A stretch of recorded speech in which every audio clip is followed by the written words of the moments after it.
សូមជំរាបសួរបងបាទបងតារ៉េននេះកាលមុនខ្ញុំមកបណ្ឌិតលើកមុនឈឺអត់តន់លាស់ត្រួយឃើញ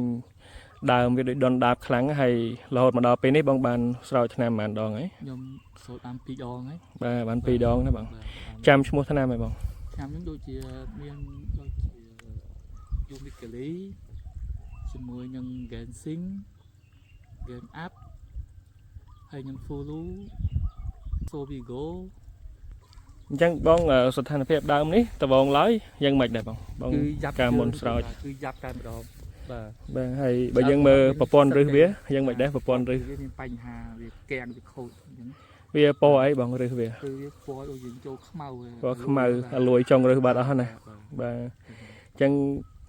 នេះបន្ទាប់ពីស្រោចលើកទី2ហើយបាទអញ្ចឹងស្រោចលើកទី2ហើយបងសង្កេតឃើញការប្រែប្រួលនៅលើដើមយ៉ាងម៉េចដែរបងត្រួយវាចេញមកល្អបាទនេះយើងឃើញចាក់ស្ដែងហើយមិនមែនតែដើមហ្នឹងទេបងណាដើមផ្សេងទៀតមិនដើមផ្សេងក៏ល្អដែរពេលយើងស្រោចដើម2ដងបាទដូចគ្នាអញ្ចឹងចេញមកគាត់ថាដើមនេះវារៀងយ៉ាប់បាទយ៉ាប់ជាងគេវាខ្លាំងជាងគេហ្មងដើមហ្នឹងណាលើត្រួយមកបានព្រាតប៉ុណ្នេះនេះបាទនេះត្រួយអញ្ចឹងថតតែដើមនេះខ្លាំងជាងគេដើមនេះអញ្ចឹងបន្ទាប់ពីហ្នឹងទៅ